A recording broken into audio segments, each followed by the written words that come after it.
Caroline Dowd-Higgins. Thank you for listening to Your Working Life, my podcast series featuring thought leaders in the career and personal growth arena. You spend a significant portion of your life at work, so I'm on a mission to provide you with tools, inspiration, and resources so you can enjoy your career and love your life. And I'm very excited to welcome my special guest, Dr. Richard Greggory Johnson III. Dr. Johnson, thank you so much for being with me today and welcome to the show. Thank you so much for having me. I'm so excited to be joining you today, Caroline. Oh, you're welcome. We're going to have a great conversation, and I want to tell our listeners about you. You are an associate professor in the online Master of Public Administration program in the School of Management at the University of San Francisco. And you're a progressive author, educator, and Fulbright scholar who focuses on social equity and human rights within public policy and administration. And your areas of expertise include race, gender, sexual orientation, and social class issues, as well as human resources and higher education management. So, Professor Johnson, welcome to the show. I'm really excited to dive into a delicious conversation. And I know that you're well versed on cultural competency in the workplace.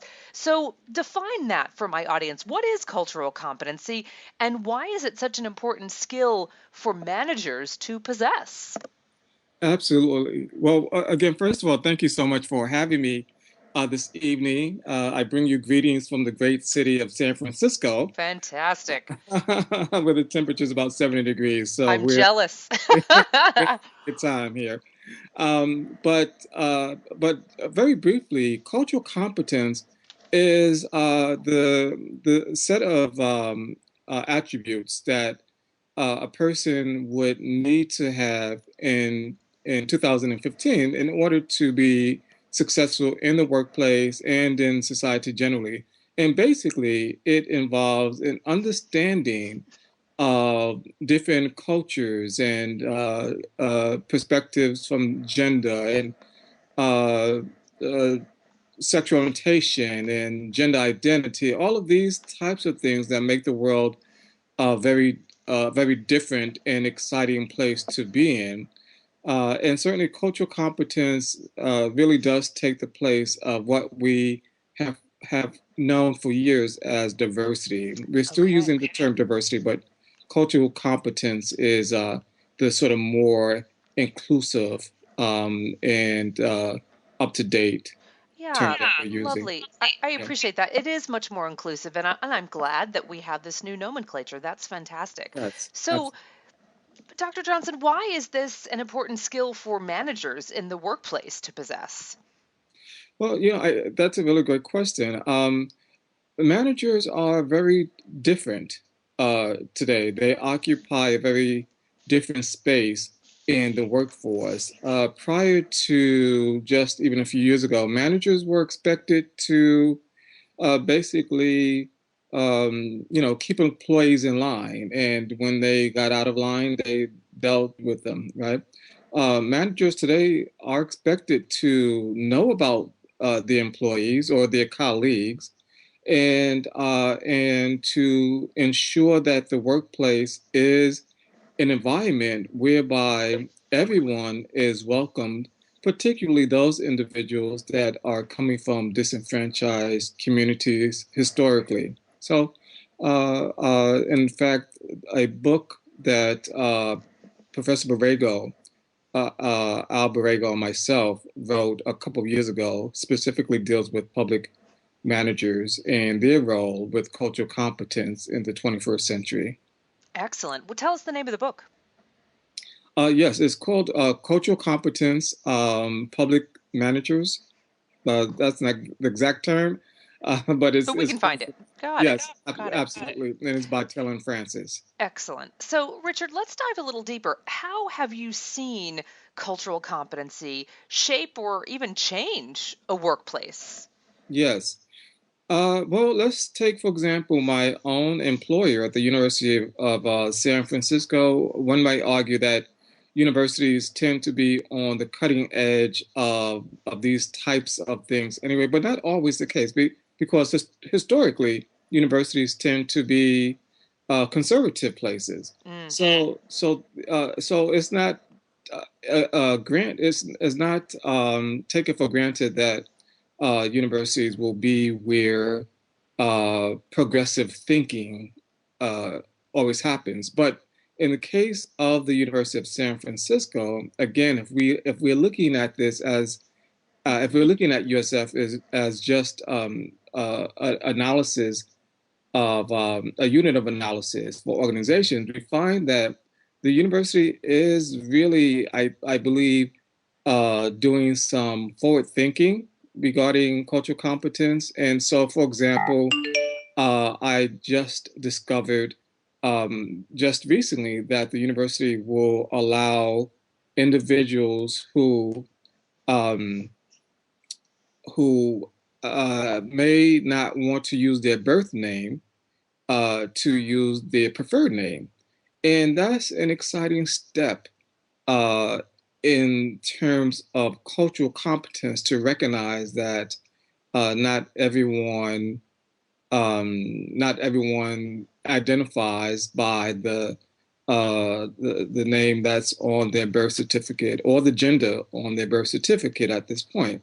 And again, I think that's a step in the right direction. And I would argue that many organizations are going that road of understanding that people come to the work environment with an assortment of differences. And as a 21st century global community, um, managers and organizations certainly need to be aware of that, and not only aware of that, but embracing of those facts. That is really helpful. I'd like to take it a step farther. And Yes. what other things can managers do to achieve a more diverse and multiculturally competent and inclusive work environment? And here's the key, Richard. How do you make it last, right? Because Right. I see that too. I come from a university environment by day, and as you mentioned, diversity used to be the term, and we're moving away from that. And Mhm. quite often we attract, again, what we used to call diverse candidates, but they don't always stay. So clearly we're not great yet at making lasting changes. How do we do so? Well, that's the million-dollar question, Caroline. True. So let's try to answer that, right? If we could really answer We that, then could we think about it. yeah. Um, I think certainly one of the issues is climate. Yeah. We're hearing a great deal now about women in technology, right? And the Right. lack of women in technology. And in fact, there's a lawsuit going on here in California, as I'm sure you're familiar with a woman that was let go from a tech firm. And I won't say anything more about that other than the fact that there is still um, a segment of our population that doesn't buy into this whole notion of change. And so therefore, those of us that understand it and get it, have a great deal of work to do with these individuals. I believe that history will be on our side at some point, and these individuals will leave the workforce, right? Hmm. Uh, uh, but we're not exactly sure when that will happen. So therefore, there are things that we can do within organizations, such as policy changes, right? Uh, uh, we can ensure that the CEO, because I do believe these changes come from the top. Right. Oftentimes, some may argue that they come from the bottom, but let's face it, the organization is not going to change if that CEO They or the need the president. backing of the top. Yes, Absolutely. absolutely, absolutely. And so, until that person really gets on board with the fact that we have got to create an environment where people are welcomed and not only welcome to bring who they are, but to keep who they are within the workforce.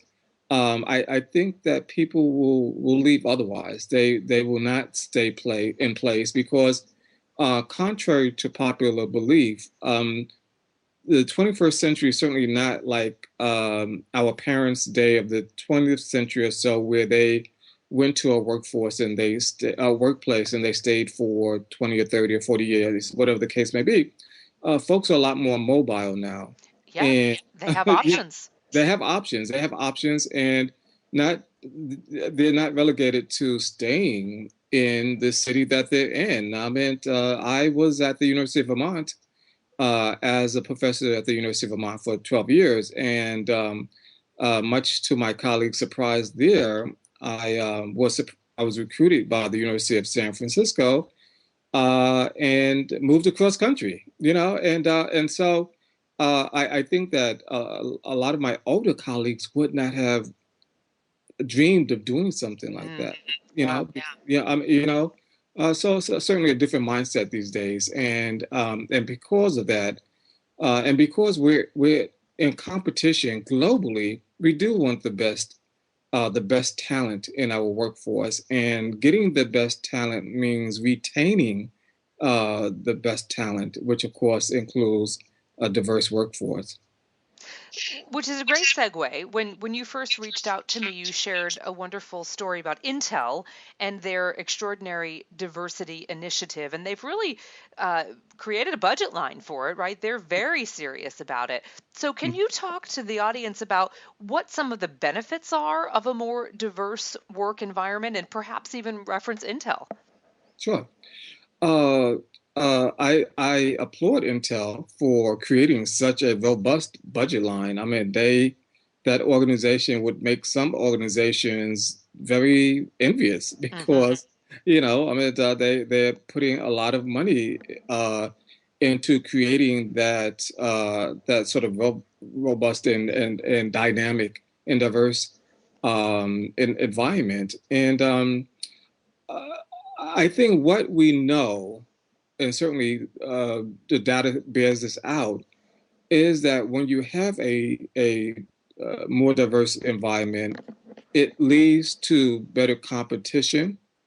It leads to a healthier environment, and certainly I believe that private industry, they've known this for some years now. Whether or not they have really wanted a diverse environment because it was good to have, or whether or not it was, just for the bottom line. Well, that certainly can be up for debate. But I think, now the public and nonprofit sector, they're having to come along, both sides of the house are seeing the benefits of a diverse um, environment, having diverse employees, because it does lead to a better product. And whether that product is the public good, or whether it's not, or whether or not it's it's a television set or a computer, the individuals that create that product will undoubtedly make it better. And of course, then this will continue to give the United States a global edge. Yeah, a competitive edge. Yeah, I Yes. was delighted to hear you mention that. Yeah. Okay, so let's put your academic hat on, and Yeah. you as a professor have an opportunity to teach this not only to students but as the future leaders, right, and public servants of our community, globally as well as nationally. So how does one teach this? Right. That's a great question also. For me, it's second nature. It's what I do. So regardless of which classes I teach, whether it's public management or human resource management, I always have some component in my class that deals specifically with cultural competence. For example, in my public policy course, right, and I teach at the master's and the doctoral level uh, on public policy, and one of the papers that the students must write on is specifically around social equity, Mm, right? And that allows them to really dig into one of the topics under social equity and to come up with a true analysis of a policy and how impactful or not that policy is. So there are a number of different ways. I was just reviewing a paper yesterday for well, I won't say the journal because the paper is still being reviewed, but this is a peer-reviewed academic journal in my field, and um, it was a wonderfully done paper because the author, whoever the author was, it was a blind review, and but the author, I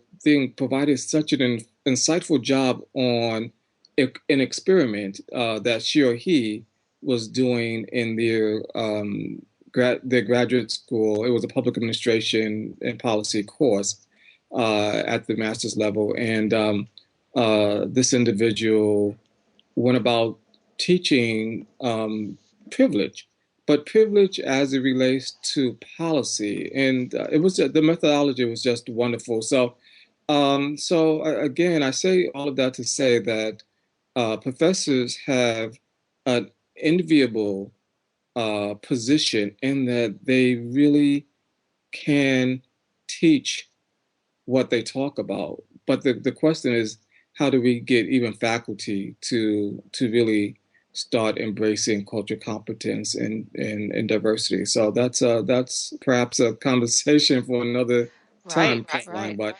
yeah, So, Richard, mhm. do you think that there are companies or career fields in particular that really suffer from a lack of diversity more than others, and why?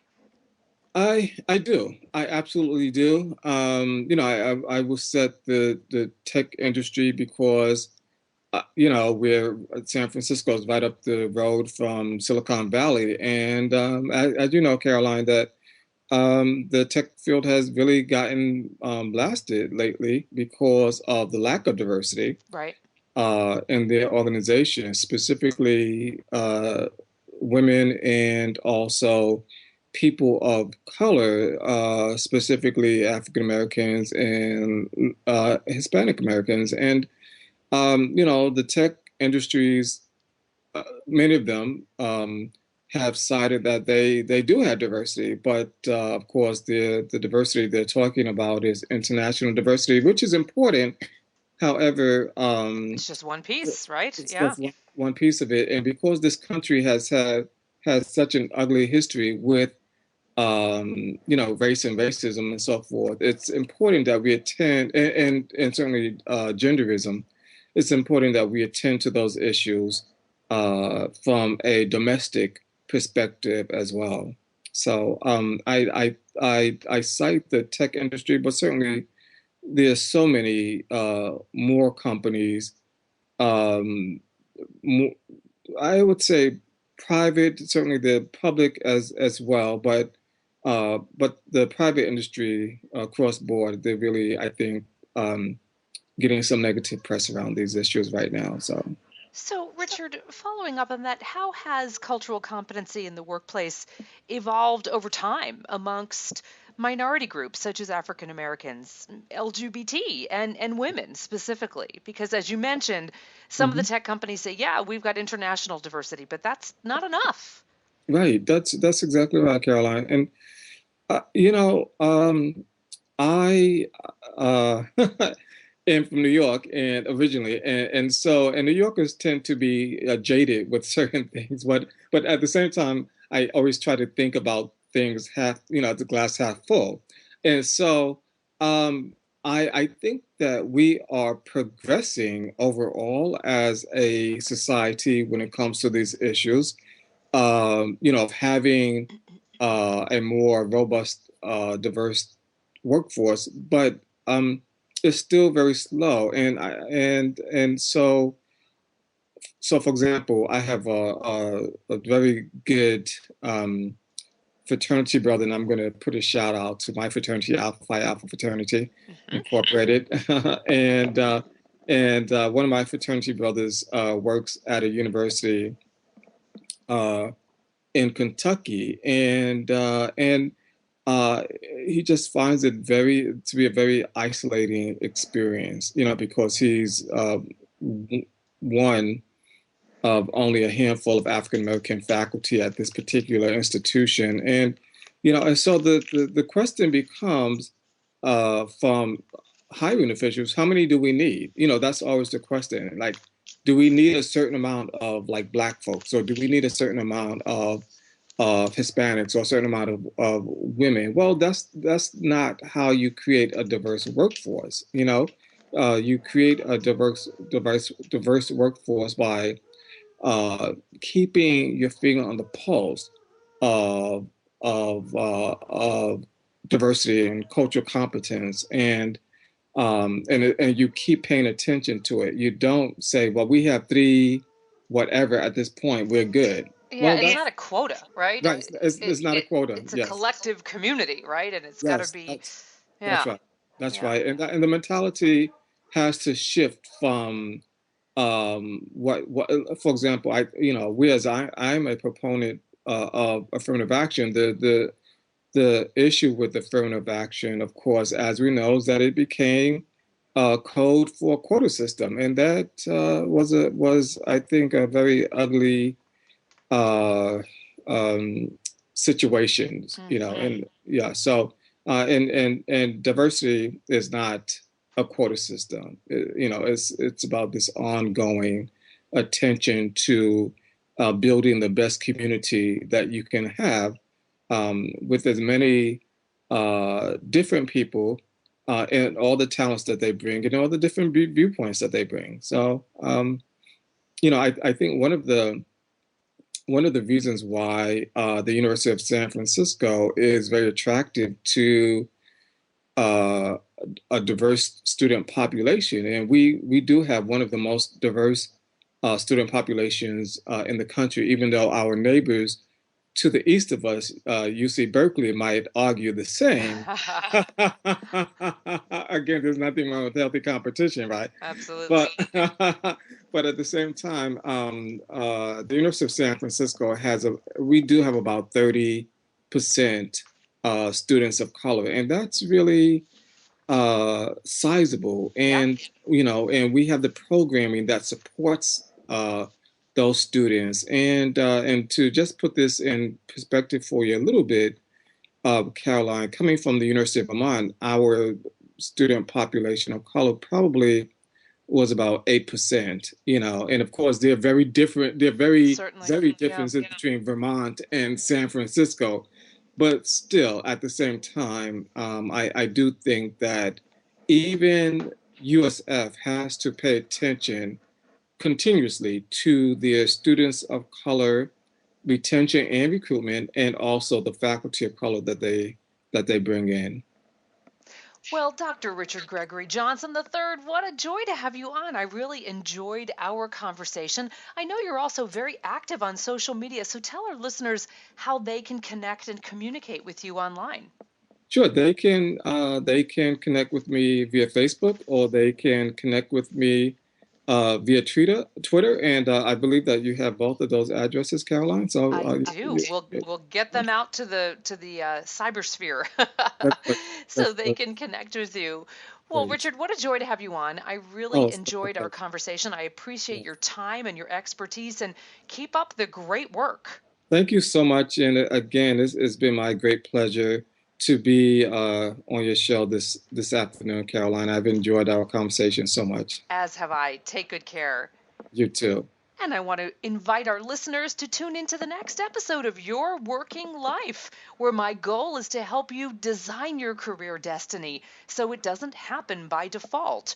True career and life satisfaction is really possible, and it's time to embrace what you love doing so you can do more of it. I'm Caroline Dowd-Higgins. Take good care.